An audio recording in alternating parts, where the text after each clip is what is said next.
dream again, right? You hit a wall, dream again. I'm very pleased to say the medium build, Nick Carpenter, is here in the studio with me. Hello, Nick. Hey, John. It's great to have you here. Now, I've got to thank somebody in this building, somebody who works on Radio X, Mr. Simon Fowler, because he got in touch a few months back and said, hey, I've been listening to this guy. I think you should check him out. He's coming back to the UK soon. And it was instant love. But my main reaction was also, it's sweary. I can't play that on the radio. But luckily, now there are people who are cleaning things up and I can play things like Yoke on the radio. But you've got an amazing history, it seems, and I've been kind of finding out about it. And there's some amazing kind of documentary footage of you in various different parts of the world, in Alaska, in Scotland, and it just seems like you've got a bit of wanderlust, like you'd like to move around and maybe hang out there for a while, as well as touring constantly. Yeah. But Atlanta, Georgia was originally home. Right. Atlanta, then Alaska when I was 18. Then I went back to the South, did music school around the Nashville area, got burnt out, decided music shouldn't be a career, then went back to Alaska to sort of just get away from society, and then started making medium build, and then, Anchorage sort of supported us, and then people started finding out. I would say actually people cleaning up my stuff has probably been my entire career. People coming along being like, you could do better. So before medium build, was it Nick Carpenter or were you in another band? I had a little, we thought we were sort of pop punky. We were called Little Moses. We kind of wanted to be like the Shins or Say Anything or Vampire Weekend, kind of bratty. I was playing bass and singing. It was very picking the bass, sort of buzzcoxy, but not as cool. It sounds good, yeah. But you kind of really felt that with you on your own, that's where it felt more comfortable. That's where I found just that genuine, I can be as raw as possible. There's no committee. All right, I love the band thing, but I found that I was sort of cutting corners or making making it by committee, which is just sort of watered down some of the things I wanted to do. I wanted to just chase the most absurd and dark or honest or raw things I could. These songs seem to pour out because there's an awful lot of material to go back and discover, which I've been doing thanks to Simon. Thank you, Simon. His Heads Up. And there's quite a few albums, quite a lot of EPs, and some amazing footage on YouTube of you playing in various different bars and radio and TV things, and it is the raw aspect that I think really connects with people. You are brutally honest with yourself and about certain situations. Yeah, I grew up in a pretty honest household. My parents had both been in the ministry, were missionaries, grew up in church stuff, and I think they felt like there was an element of the church where they couldn't be themselves. So I kind of saw the way that they had this mask or facade that we would put on for people at church, and that was dropped at the house. My dad is very honest. My parents were maybe too honest with me at a time when I was young and impressionable, and I think that really it taught me why lie, why pretend if there's no healing. So I'd rather chase the rawness, the honesty, and have connection in lieu of we all look good, we're all getting on, but there's no real. Yeah. I mean, that's quite brave, really. And once you realize that, did that kind of change the world for you? Did it free things up? Yeah, I think my parents had enough failures publicly where I learned there was no way to. My dad lost his business when I was a kid, filed for bankruptcy, restarted his whole entire career in front of us. My parents both had some significant deaths in their family, I think, around when I was a kid that kind of, I got to see my mom depressed, lay in bed. I barely saw it. I was a toddler. My older brother saw it, and he kind of told me the tales. And I think when there's no family, pot of gold that I had to inherit by pretending for them, right? We never bought a house where they rented my whole life. When I was 18, we were peers. It was like, okay, we can be friends now. I don't believe the same way as you. We don't vote the same, but we can be friends. We can gather around food and drink.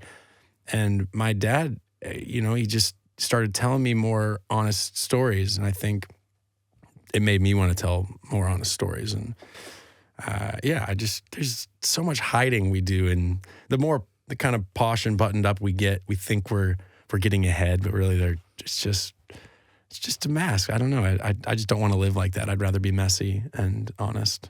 Yeah, amazing. It's great. I mean, and clearly this connects with people with these songs. You have your guitar. You're going to play some songs for us. And I think the first one you're going to do is Dad's Forerunner. Does that link into anything you've been explaining, this song? Yeah, I mean, I think this is more about my interpersonal relationships with people. I've found that I have, as honest as I am in my songs, I sometimes have a hard time being honest in relationships, especially in that beginning phase where you really want them to like you.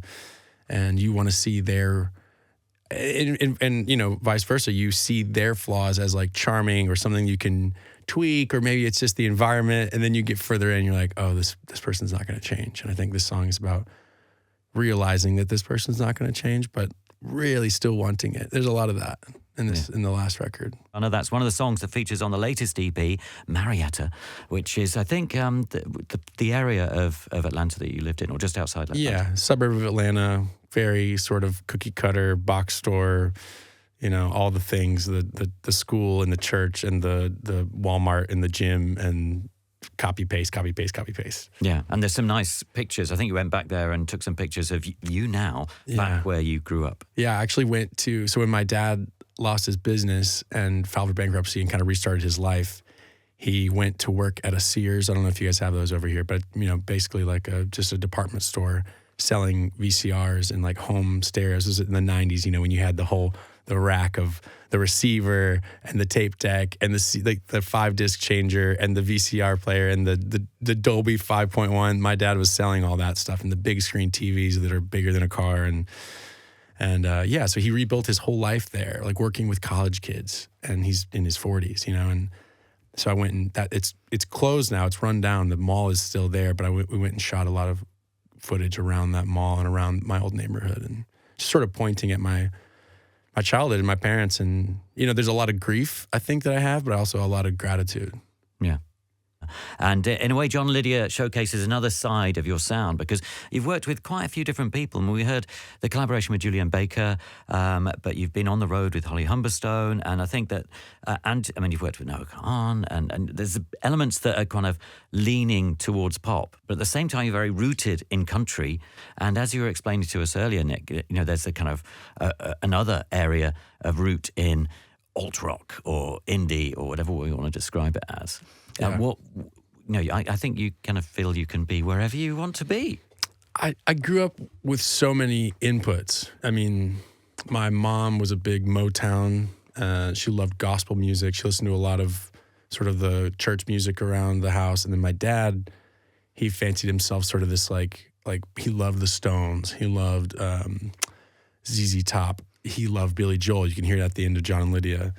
And then my brother gave me Beatles, Beach Boys, Radiohead, Nirvana, like sort of this psychedelic world, Jimi Hendrix. And then in my personal life, I went and found, you know, I'm born in 91, so I was perfect age to receive like all the emo, you know, like Fall Out Boy and all that, the never-ending version of that, the Warped Tour kind of stuff. And then I really found myself in that sort of like curiosity about guitar, you know, what can be done with a guitar pedal. Getting to college and getting into real estate and the Smiths and like Mac DeMarco, but then also loving like hip hop, growing up in Atlanta, listening to Outkast, and then really getting into like Tyler the Creator and Earl Sweatshirt, and like there's so many genres that I love. I can't. And then I moved, you know, when I got older, I started listening to folk and country, and I was like, oh, this is so sweet and tender. But yeah, I made John and Lydia with these two London boys that produce a lot for Lola Young, and I kind of wanted to have that. They showed me Sam Fender, and I'd never heard Sam Fender, and I was like, well, have you heard Bruce Springsteen? And they hadn't heard Bruce Springsteen. I was like, we got to meet up. So that John and Lydia was us kind of chasing this sort of arena Sam and Bruce kind of hybrid with my, you know, raw honesty on it. Yeah, it's an interesting one, because there's this great live footage of you playing at Austin City Limits, and you're playing with the band, and you're all wearing cowboy hats, and there's a guy playing pedal steel and stuff, and it really seems to take your whole sound in another direction as well, you know, and it seems so natural and effortless, and you know, and you could embrace that wholeheartedly. But it's difficult, because in some ways, as your star is ascending, you might be forced to make a decision. Yeah, I think you want all of these things, don't you? Yeah, and I think, you know, that was kind of the problem when I started out when I was younger.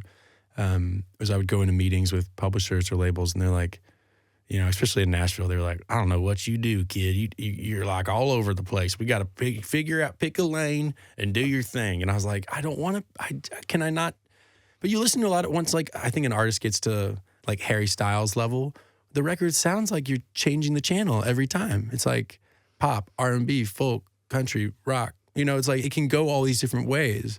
But I think when you arrive on a scene, I think a lot of people want to understand what it is, right? It's like, no, you pick that one thing and nail it. And it's been a decade-long journey of me fighting that. Yeah, I think you're going to keep switching lanes, aren't you? Probably. Why pick a lane when you don't need to? Yeah. You're going to play us another song now. I think the next one you're going to do is In My Room. Yeah. So how old is this song? Because this kind of talks about the past in a way. I wrote this, there's actually like a songwriting show in Anchorage, Alaska, where I was held up for the past 8 years, and this guy does this songwriting gig every month, and he encourages people to write a new song. So he's like, bring 3 of yours, and then he gives you a prompt, and he's like, write this new one and bring it in time for the show. And the prompt was something about your childhood bedroom or something, and it just got me sentimental. And I think a lot of last year, as my career was starting to take off, it got me thinking about the 12-year-old kid who dreamed that dream, and then realizing 20 years later he was a bit tired and a bit burnt out and a bit disillusioned. And I think I wanted to get in touch with, middle school, high school me who couldn't fathom playing for 1,000 people singing his lyrics. And so In My Room is just this complete love letter to that kid and giving him all the grace and empathy, as well as my parents, right? It was like I fell out of, a lot of things with them when I was a teenager, and being able to go back now in my 30s and be like, no, you know what? They did their best. I'm doing my best, and I can quit if I want, right? Like, tell the 12-year-old, hey, we made it, but also like, there's so much other stuff out here than just music. The world is big. We can change the sound of every record. We can change your name. You can do anything. Like, it's dream again, right? You hit a wall, dream again. That's kind of how that one fell out. Yeah, fantastic. What have we got in store in 2025 for Medium Build? I mean, you were ridiculously busy last year. I mean, you put out an album, put out an EP, toured the world. You're about to go to Australia and New Zealand to play with Role Model.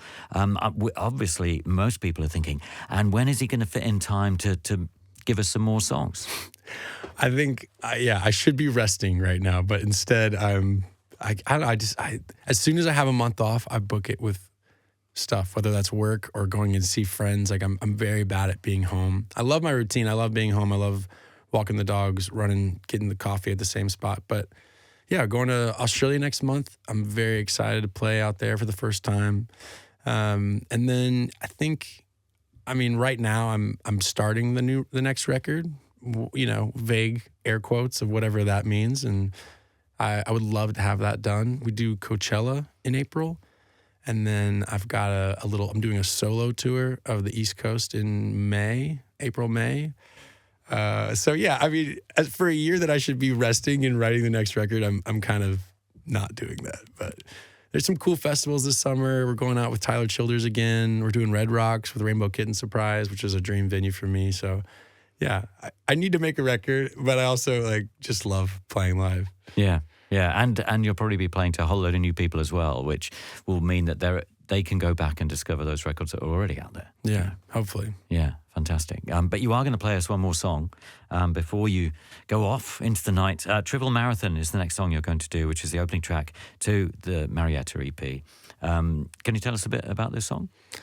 This song is just about the relationship between the thing that is in front of you and the thing that you wish it was. And this is about a relationship that I felt myself becoming obsessed with, wanting to control it and realizing how impaired that was and having to let it go. But it's about a long distance relationship. It's about, wanting more than you're getting. And I think it's a bit, I'm almost kind of embarrassed sometimes about the how honest I was on this, because it just feels so desperate. But I think a lot of people feel seen when artists offer up that desperate honesty, because they're like, okay, cool, I'm not the only person that feels like that. But this is one of those. Fantastic. Thanks so much for coming in. This has been fantastic. I feel like I am Johnny come lately because, but I'm catching up. The great thing I think is that in some ways, music often finds you when you need it, and sometimes finding somebody later is a good thing because it seems to connect afresh. Well, my music is also perfect for January. Yeah, it's ideal. It's great depression music. So I'm glad you're here now, John. But that's the funny thing. I mean, just listening to the music and then discovering this whole world of video that's out there with you chatting and walking along and being in the landscape and doing shows in bars and stuff. Then you get a whole other thing when we see your personality, the personality behind Medium Build, as it were. It's an interesting thing because you're such an open, welcoming, friendly person, and that's another thing that people respond to when you play these shows. So it's interesting how that works. How do you inject that also into your music? Yeah, I think there's so many. Someone said there's not a lot of stories being told right now, and I think we're all scared of being honest. And, you look back 20 years ago, there was personality. There's artists telling the magazine that's literally interviewing them to buzz off, and it's like, I think everyone's scared of losing it. And so everyone's turned into this sort of daytime talk show host. Like artists are just all like, and we're so grateful. And oh my goodness, thank you so much. I can't believe it. And I think that's an awesome way to start. But as you get into it, you kind of have to put up some walls and tell some people no. And also, I like being funny. I would talk and I want to be Anthony Bourdain. That's I want to go to, Morocco and drink wine and eat lamb and stuff. And so there's other goals. I think let the personality shine if it's there. Yeah, totally. Actually, let's go back in time. Choose a song from one of your other records from a few years ago that you'd like people to hear who are maybe only discovering Medium Build now. That's a good one. I think there's one off of the EP called Health that is called The Day Forgives, which is a nice sort of McCartney type. It's just me and the guitar, and very indebted to my Beatles phase. I think people will like that one. Excellent. Great. Nick, thanks so much. Thanks, John.